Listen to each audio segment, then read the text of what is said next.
Hi, I'm Dr. Paul Kingery. I hope to get to know you in person sometime. It may be no coincidence that you're watching this, but we'll get to that later. Forgive me for reading this, but I wrote it down to be sure and get it right. And it would be vain to memorize it just to impress you. I'm putting it on video just because it's more personal and many people aren't avid readers. I'm speaking to you from northern Iraq. I moved to Iraq 13 years ago today. This is my anniversary. I try to serve God here and help the suffering people see His love as the solution to their difficulties. This is an area that received the gospel in the first century, but traditions and corruptions choked out the seed. It's now time for replanting again in the final push before the Lord comes. There is no part of the world that was not created through the will and power of Jesus, or where He's not working today. He loves all people and is drawing all to Himself. He's especially focused on the few remaining unreached areas, but also mindful of the current rapid decline of the churches in the more developed nations that He's reached before. He also sees His natural creation being destroyed rapidly and says that He will destroy them who destroy the earth. Revelation 11:18. These sharp spiritual and physical declines in areas He has already reached make His efforts in unreached areas even more urgent now. Jesus will return when the spiritual harvest is at its peak, not when the harvest is in decline or the environment is irreparably damaged. However dark these unreached areas are now, He's able to penetrate them with a beacon of light. Iraq is a very special place in both past events and in the events leading up to the return of Jesus. I felt clearly and directly called to serve in this specific area in northern Iraq. I came without denominational ordination, affiliation, or support. I'm still embedded in the Iraqi experience and continue to learn to better understand how God has been working in Iraq. It goes without saying that Iraq has changed me more than I have changed Iraq. I have a greater understanding now of the dark forces at work here and how God is working here to bring light. God built a garden here before He created man. The Garden of Eden included the Euphrates and Hiddekel, presumably the Tigris, rivers, Genesis 2:13 and 14. These flow through Turkey and Syria and through the center of Iraq before joining Baghdad. Following their sin, Adam and Eve were sent out of the garden to the east. I have built a large compound on the mountainside here in northern Iraq's safer Kurdistan region, just east of Eden, overlooking the Tigris River and the broad plain of the Euphrates. I'm going to speak to you about this place. Christians of various backgrounds in Western nations contributed to the building costs of this compound, and labor was local. We employed youth who learned English, learned how to behave, and learned what drives us. The compound is still a work in progress, heavily used from the beginning in both humanitarian and spiritual work, with some deferred maintenance pending and some remaining obligations for work already completed during the emergency of the ISIS invasion in 2014, before resources materialized in any significant amount. From this compound on the side of the mountain, I look far into the distance over many miles of the Tigris River and the Mosul Dam. The lush trees and other vegetation of Eden have long since been broken down into carbon and fallen into the nether parts of the earth, as Ezekiel said, chapter 31:14, in the form of oil deposits. Seasonal wheat is planted there now, and the land is punctuated by refugee camps for Syrians and displacement camps for Yezidis and formerly for Christians, and an occasional oil rig or factory building in small town. From our porch, I often contemplate how Adam and Eve began their family here in this very place over nearly 1,000-year period. Reflecting on past sin, perhaps, consequences, and the need for submission and obedience, struggling as I do to produce edible food and to influence the younger ones toward God. Their struggle is not so different from ours here today. They came to the east of Eden. They had children. Their first children, Cain, killed Abel over a sibling rivalry in service to God. Their sisters must have endured great difficulty in childbearing with very little assistance. Though Cain was marked by God for his error, a third son, Seth, brought hope to the family and to the earth. The generations of Seth were headed here by Enos, Canaan, Mahalalel, Jared, Enoch, Methuselah, Lamech, and Noah. Noah's sons, Shem, Ham, and Japheth, all married wives here in northern Iraq. From here in the east of Eden, God told Noah to build an ark and carry his sons and their wives and the animals above the flood and some short distance away to the north in the direction of the prevailing southerly winds into the mountain kingdom that was then called Urartia. It's written simply RRT in Hebrew scriptures, which early translators mistakenly thought was Mount Ararat in Armenia, a much higher singular mountain. The village near where the ark rested is still called Noah today, and the remnants of the ark are still there, though science has yet to verify it. The terrorists of the PKK are there now, and they don't like visitors. I almost got to go there once recently, but it was halted by the PKK. The children of Noah started at the ark's resting place in eastern Turkey and followed the Tigris River down to southern Iraq. Shem produced Eber, Japheth, Elam, Asher, Arphaxad, Lud, and Aram. Asher retraced the Tigris River back to the north again and built the cities of Nineveh and modern-day Mosul, Rehoboth, Kala, and Rezin. Some of these cities have been identified and partially excavated along the banks of the Tigris River. They can be visited today by permission with some difficulty and a little danger. Many of the descendants of these people moved further south in Iraq. Asher's brother remained in southern Iraq on the flat plain of what the Bible calls Shinar, near the still existing city of Babel, a tall ziggurat. The site can be visited today freely by Arabs, but with considerable danger for Westerners. In that era, the Persian Gulf was much closer to Babel than it is today. God dispersed men throughout the earth following the misguided attempt at Babel to reach God, to reach the heavens. Nimrod, Noah's grandson, was a mighty hunter, the king of Babel, Erech, Akkad, and Calneh in the land of Shinar, along the banks of the Tigris River, where I sometimes go fishing. Another grandson settled in modern-day Gaza and fathered the Philistines. Yet another, Canaan, moved west to modern-day Israel and Palestine, and his offspring were called Canaanites. God later moved Shem's descendant Abraham to conquer the descendants of his brother Ham, modern-day Israel and Palestine. Japheth's firstborn male descendants were Gomer, Magog, who went to the Greek islands, according to Ezekiel 39:6, Madai, Javan, Tubal, Mesech, and Tyrus, who were merchants of the sea, the Mediterranean Sea, Ezekiel 27:13. Gomer's offspring included Tarshish, which was a great shipping port, far from Israel, but still unknown to scholars today. They were a seagoing people who settled distant lands in Europe and Asia, and eventually the Americas, where other people had already migrated by land at various earlier dates. God focused on helping the descendants of Abraham, a southern Iraqi, in the land of modern-day Israel. God called this land, from the Euphrates in Turkey to the Nile in Africa, his capital, set in the midst of nations, Ezekiel 5, verse 5. His eye is upon it every day, even now. But he warned that the Hebrews could never own the land, though they claim to own it now.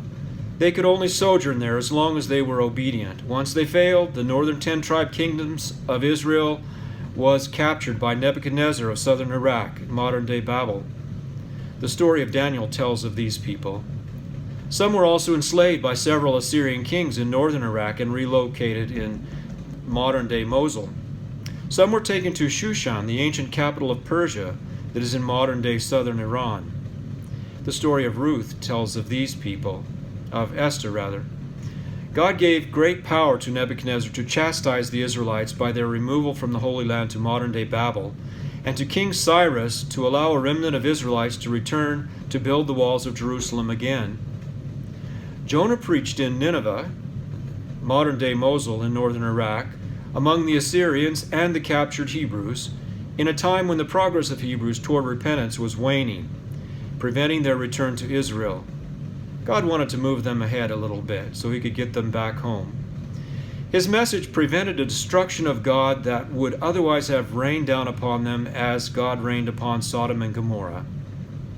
100 years later or so, their wickedness returned to such a high level that God sent the prophet Nahum of El-Kosh, a small Jewish village 40 minutes to the southeast of Mosul, to preach to them.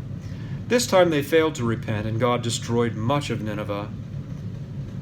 El-Kosh was renamed by the Arabs Al-Kosh and changed from a Jewish village to a Christian village in the 1940s, as it remains today, though it was significantly depopulated after the ISIS invasion of 2014. Nahum's tomb is still in El-Kosh, long protected by Jews until they were cast out of Iraq in the 1940s, handing over care of the tomb to Christians, and now it's being restored by expat Jews. But Nahum's bones are no longer in the tomb. They're secretly encased in the wall of a small Christian chapel nearby on the right side front interior wall by Christians in the village to prevent Jews who had returned from reclaiming the bones and removing them to Israel. Locals refused to reveal the location to visitors. They're a sort of Knights Templar group. But their secret was revealed to me by insiders and a young man with Down syndrome in whom was no guile. He didn't lie. The ruins of the Jewish settlement lie just below the upper Christian layer of Al-Kosh and are exposed in places, so you can go inside them and visit them. The village can be safely visited today, and I often go there. Christianity was brought to Iraq in the late 1st century by Jude. His real name was Judas, but he shortened it to Jude because he didn't want to sound like the betrayer. He was the brother of Jesus, an apostle. And by Thomas, who was a doubter in one point, but later served as a faithful apostle, according to Iraqi tradition, that is. They did not need to learn a new language or receive a spiritual gift to preach in Iraq, as they already spoke Aramaic, as Jesus did, the language brought to Israel when Iraqis were settled to Samaria from southern Iraq by the Assyrians. Christianity has a 1,600-year history in my host village of Seji, Mar Yaakov, which means Saint Jacob. But I'm aware that several Christian denominations predominate here, as they have for centuries. Chaldean is dominant with veneration of the Pope, but with administration by Middle Eastern church leaders. Syriac, from Syria, has a different set of Middle Eastern leaders. Assyrian Christians do not venerate the Pope and have their own Middle Eastern leaders. All of the leaders of these churches have separately decided to relocate their ministers abroad and have ceased to maintain many buildings and historical sites after the ISIS invasion. The poor and elderly of their numbers are left, and a few successful businessmen, and we are involved with many of them. Islam is the dominant religion of this area, of course, split into Sunni and Shia branches based on a disagreement over who was allowed to replace Muhammad when he died, whether his son-in-law or his chosen successor. Other religious views in Iraq include Mandaean, who are followers of John the Baptist but never heard about Jesus, Zoroastrian, they're thinly and broadly spread, and Sabaean. Some say they're a mixture of several traditional religions here. Any other religions here are so limited as to be seldom seen. Islam is found in both extremist and moderate forms. The extremists, like ISIS, and the moderates, like the Kurds, found wherever the extremists don't have a complete chokehold on the populace. Young people tend to be more moderate in general, depending on their parents. The Christian population in Iraq has dramatically declined after the ISIS expulsion of Christians from Mosul and the bombing of churches in Baghdad. Business relations operate on a practical level between remaining Christians and their Muslim hosts, despite opposite spiritual views. Muslims allow Christians to sell alcohol, though Muslims are prohibited from selling it themselves and are discouraged from drinking it. Alcohol shops and warehouses owned by Chaldean and Assyrian Iraqi Christians are periodically attacked by burned by Islamic extremists or people pretending to be that for political advantage. We find it strange that Christianity should be known for selling alcohol, and so we abstain just to be a good example.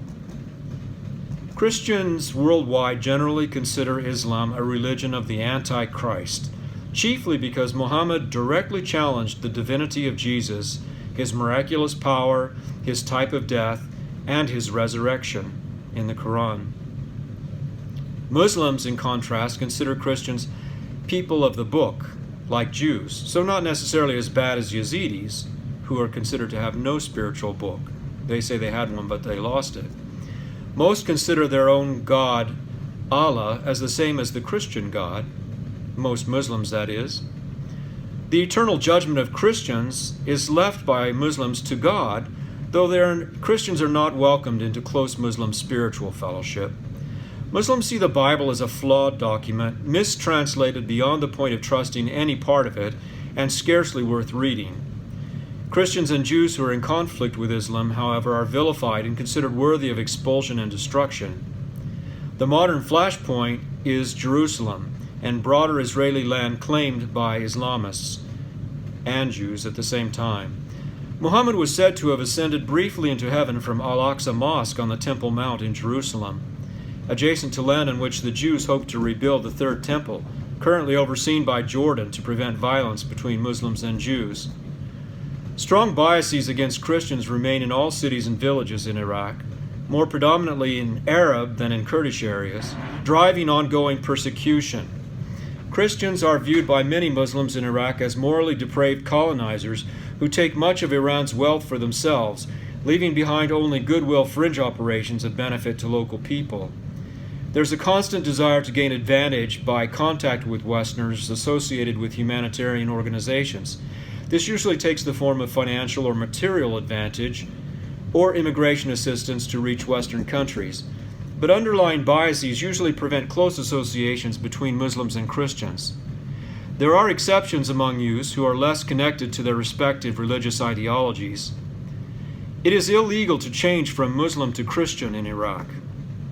Christian ministers or missionaries are often drummed out of town on claims they have converted or tried to convert a Muslim to a Christian. Literature shared by Christians, usually paper or electronic Bibles, is used to provide evidence of this illegal act by their enemies. Overt missionary activity is treated with great hostility by the community, absolute annihilation in Arab areas, if less so by authorities in Kurdish cities. It's not technically illegal to convert Yezidis to Christians, though huge outcries against Christian evangelism can be drummed up in the media and among Yezidi authorities in the Muslim governments from time to time. We speak of Jesus openly and live openly and allow visitors and spies to our worship, but are extremely cautious and private about the finer points of conversion. It's illegal to distribute literature or preach Jesus in public places in Iraq. All such work must be done carefully in homes, our homes or their homes. Christian missionaries sometimes enter Iraq masquerading as workers in non-governmental organizations, but publicly preach, and they are sometimes dishonest about what they're really doing, and they risk revocation of their NGO license involved. Many NGOs take money from Christian churches abroad and do humanitarian work in Iraq, or pray with Yezidi Muslims and Muslims in their homes, but they seldom distribute literature, and usually only in private. Some go into large parks, they're a little more daring, where police access is limited, and they share the Gospels with strangers openly, but they're likely to be investigated and perhaps jailed for this activity. There are other Christians who have a die for Jesus mentality, and they're bent on doing dangerous things for the sake of Christ here, because they saw how the apostles did that when they had miraculous power to keep them alive and raise them from the dead. These, however, don't seem to have that miraculous power, though some of them claim it. In order to register a church with the government here, it must have 50 members from the beginning. That's kind of hard to do. So it must start as a home church, build a larger building over the short term or rent one, and then apply for formal status. Once accepted by the government, land and a new church building will be built with funds from the Muslim government's religious division. Strange to think of Muslims building Christian churches, but that's how it works here. Then the leaders of the Christian church will be co-opted by receiving vast rooms full of cash to distribute as they wish in exchange for promoting loyalty to the current ruling party in elections. We have avoided this entire system, as you might guess. The existence of Kurdish Christians in Iraq is a target of extremist Muslims in any city, even if they live among moderate counterparts. When identified as Christian converts, their families will threaten them in various ways, sometimes with death, though it will be painted as suicide after the fact and not punished. So they worship in secret and seek support from Christians in other nations. Usually they turn against their funders when funding weakens, or due to feelings that one was helped more than the other. They split into separate factions and cease to worship in sizable groups. We've watched this cycle several times. The pressure on true Muslim converts to Christianity is so great as to make their lives in Iraq nearly impossible. So if they worship, they can only do so in secret. Occasionally, an entire family will convert at once through the father's decision, but they change their names and IDs, go into hiding from their families in a Christian community, and energetically seek to leave Iraq as soon as they can. No child of a Muslim father, regardless of the religion of the mother, is allowed to be adopted or cared for by a Christian or Yezidi, even if the Yezidi or Christian is the child's natural mother, as occurred in the case of rapes of Yezidi girls by ISIS, who were Muslims. The child is considered Muslim, and its mother is not allowed to take care of it. Makes a problem. Western countries like America consider the Iraqi style of adoption, which is only adding to one's family, too weak to recognize or accept, so Americans cannot adopt Iraqi orphans. Usually orphans go to a family member, or if placed in an orphanage, they attend local schools, visit their relatives on holidays, and are booted out of the facility on their 18th birthday. So this avenue of Christian evangelism is closed. Yet I have local Yezidi children in my home officially as workers rather than adopted children, and some moved out of the country in their late teenage years through various methods and my help.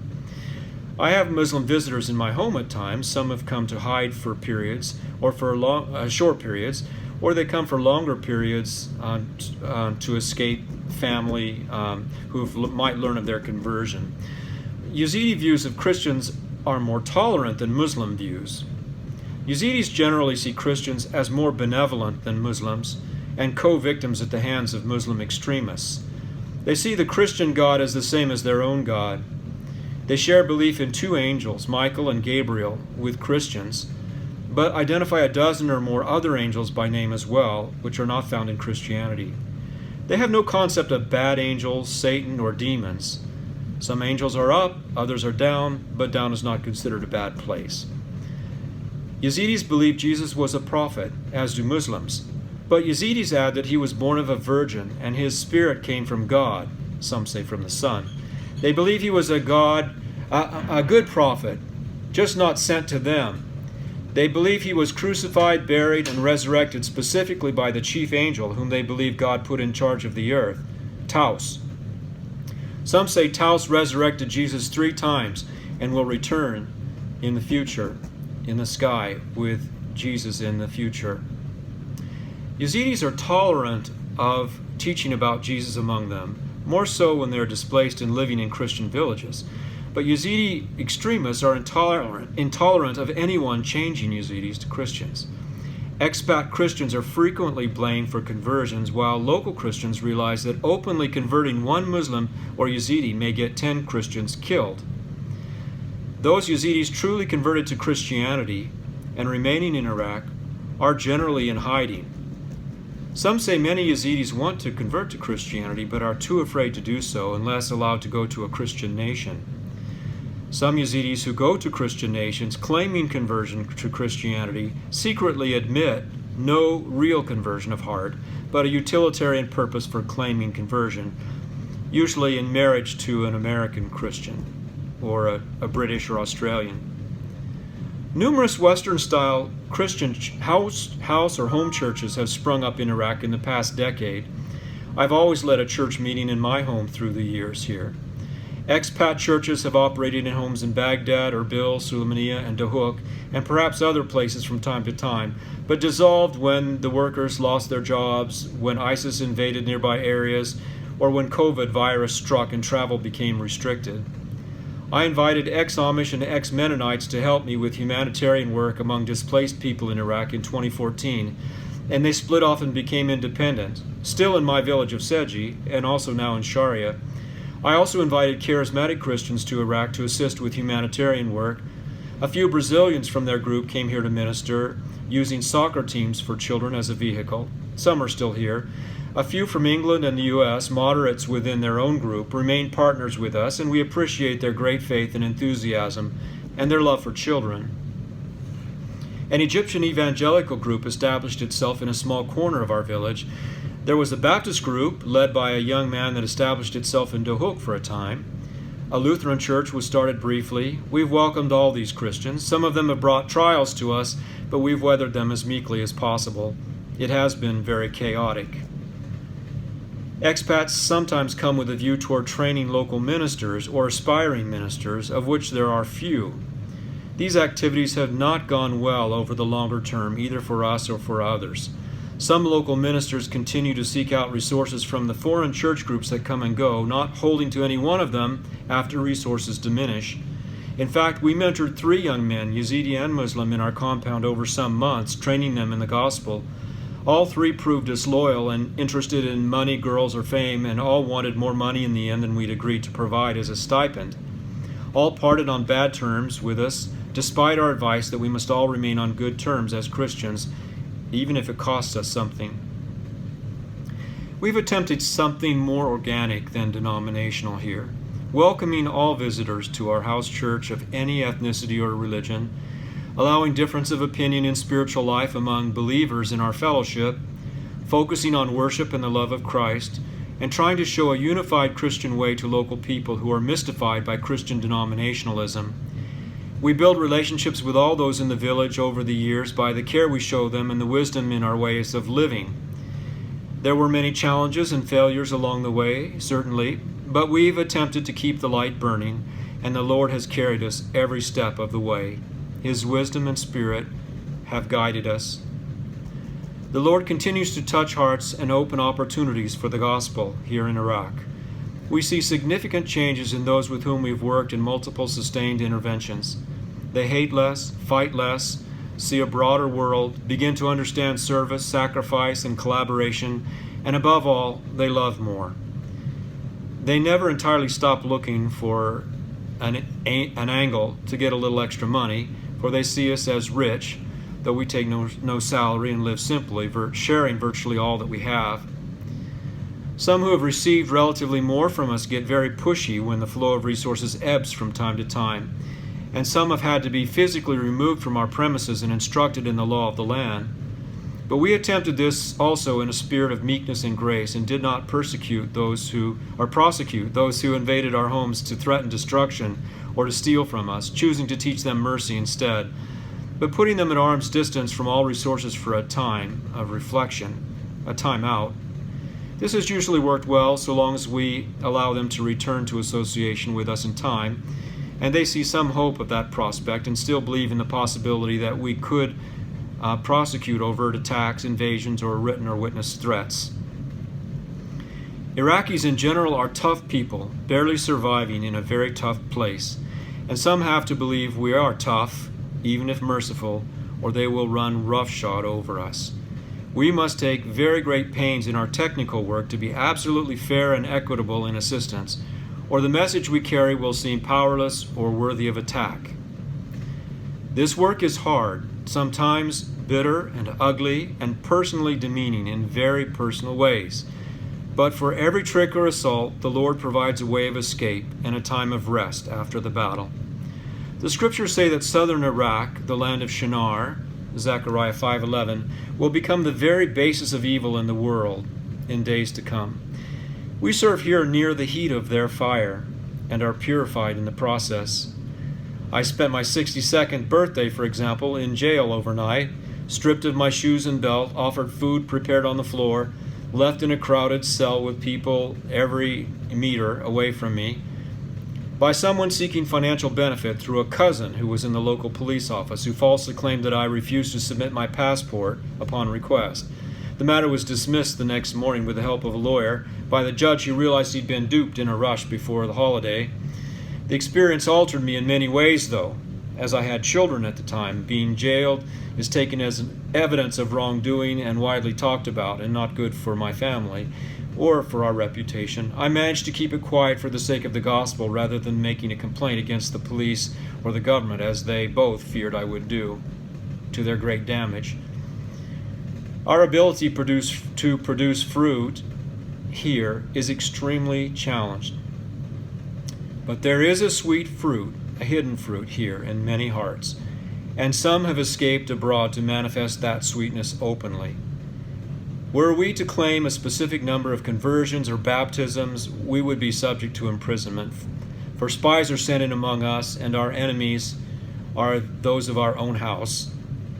But we, even as imperfect judges, recognize the growing fruit and its attributes easily in this land of scarcity. When the Lord comes, He will love this sweet fruit.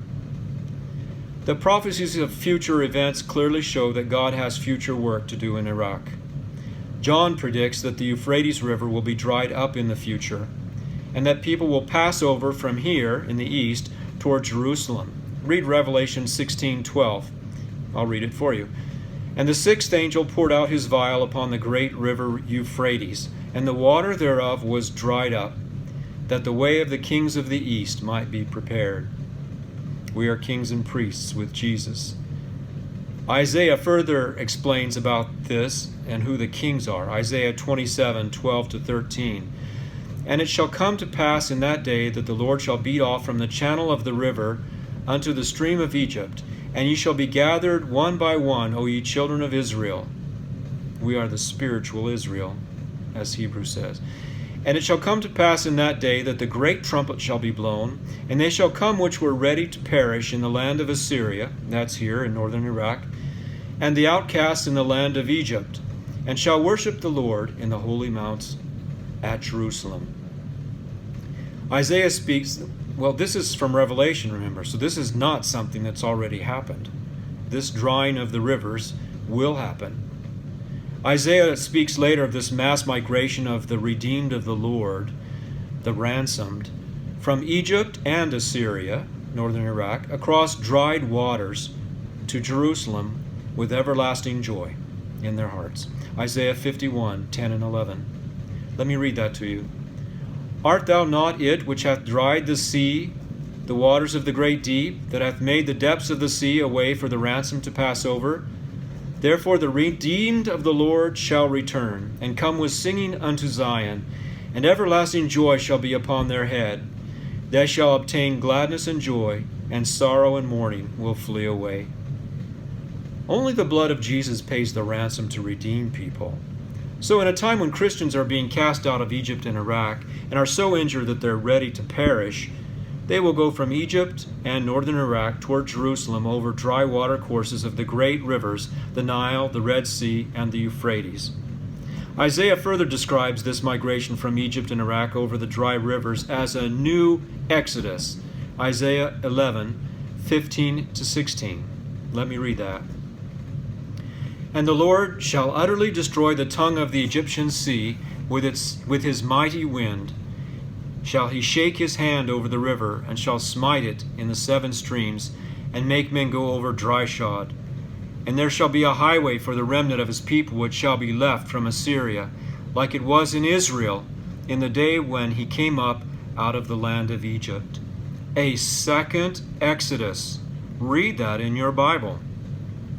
In a time when Jerusalem has been laid waste by battle, so much that there's not one stone left on another, not one person, not one human living there, and Christians are suffering in Egypt and Assyria, the redeemed will return to Jerusalem and meet Jesus there, and they will become rulers over cities in the earth in the kingdom of Christ. Let me read from Isaiah 52, verses 4-13. For thus saith the Lord God, my people went down aforetime to Egypt to sojourn there, and the Assyrian oppressed them without cause. Now therefore, what have I here, saith the Lord, that my people is taken away for naught? They that rule over them make them to howl, saith the Lord, and my name continually every day is blasphemed. Therefore my people shall know my name. Therefore they shall know in that day that I am he who doth speak. Behold, it is I. How beautiful upon the mountains are the feet of him that bringeth good tidings, that publisheth peace, that bringeth good tidings of good, that publisheth salvation, that saith unto Zion, Thy God reigneth. Thy watchmen shall lift up the voice, with the voice together shall they sing. For they shall see eye to eye when the Lord shall bring again Zion. Break forth into joy, sing together, ye waste places of Jerusalem, for the Lord hath comforted his people, he hath redeemed Jerusalem. The Lord hath made bare his holy arm in the eyes of all the nations, and all the ends of the earth shall see the salvation of our God. Depart ye, go out from thence, touch no unclean thing. Go ye out from the midst of her, be ye clean, that bear the vessels of the Lord. For ye shall not go out with haste, nor by flight.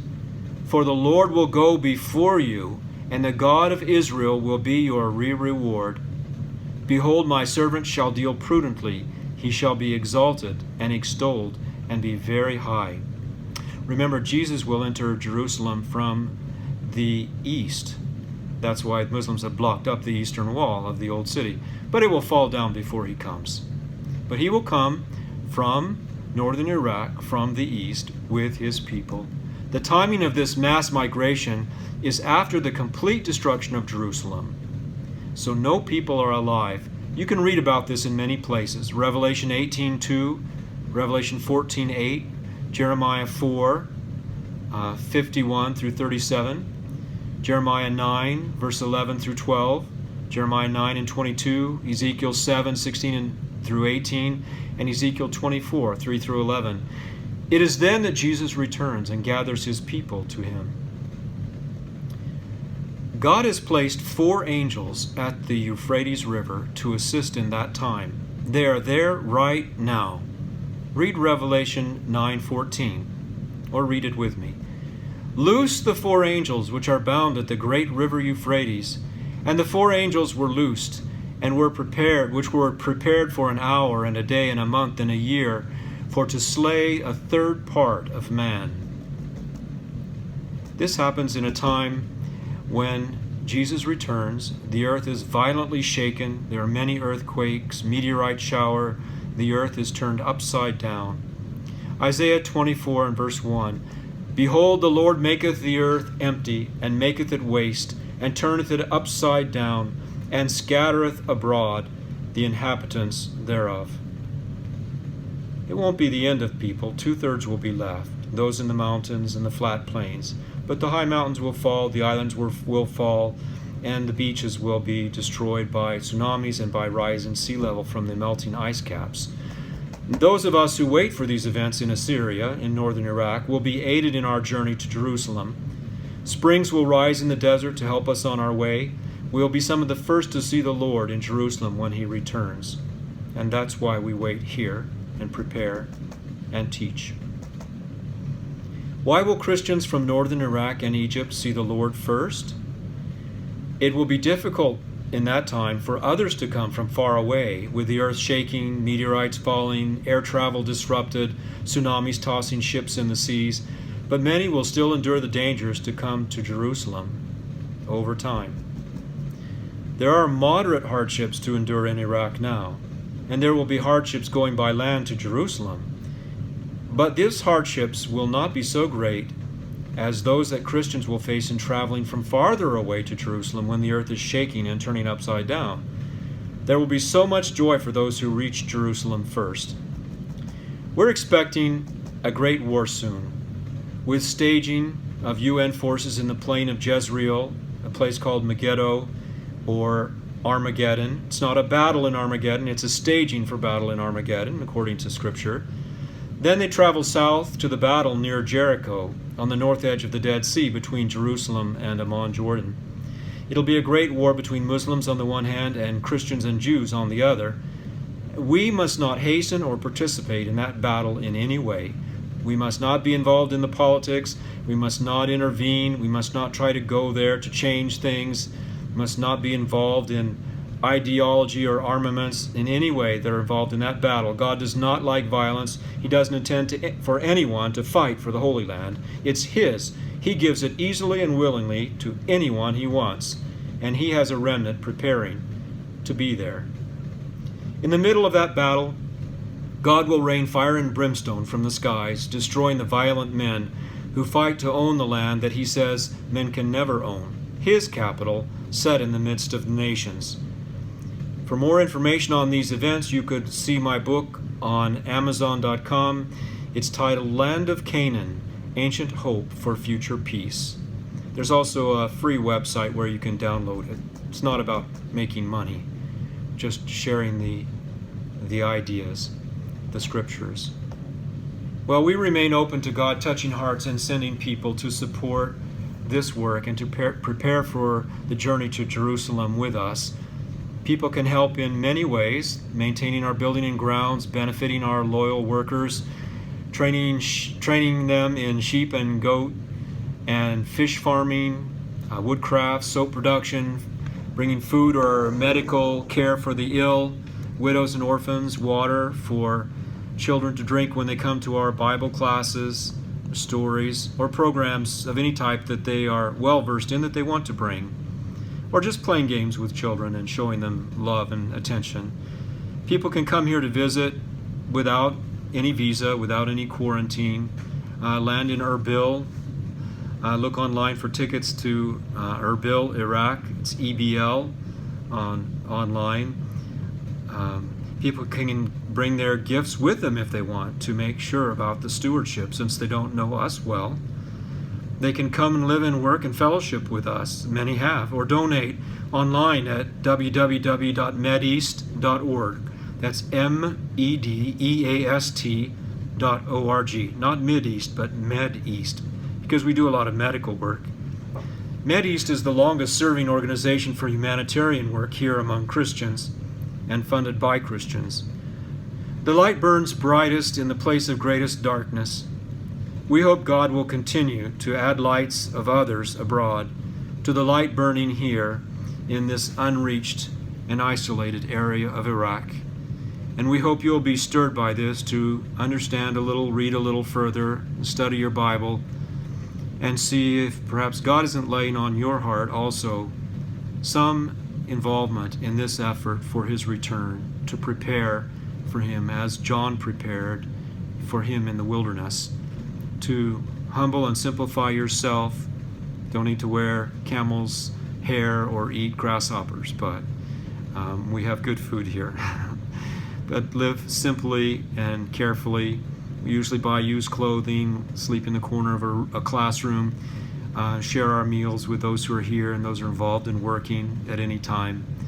It's a great fellowship.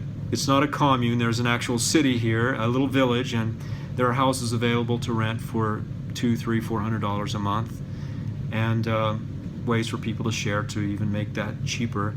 We have some room here in our compound to start people out too. We pick people up at the airport and bring them safely here, and help them with their paperwork if they want to stay more than the 1 month allowed by the airport visa that's provided. So it's not very difficult and very expensive. But we just trusted God when we came here. He provided everything. We just let go. And there's another book called Go that's written by one of the young American couples that came here originally. They didn't put their name on it, and they describe someone in there who sounds very much like me, but isn't named. And they just came as well, and they just gave up what they had and hope to return, and as do others that come here. We hope you'll consider this work in prayer, and we hope you'll give your heart to God and wherever you live and serve, and that you'll just be in fellowship with us in whatever way that we can. We love you all. God bless you.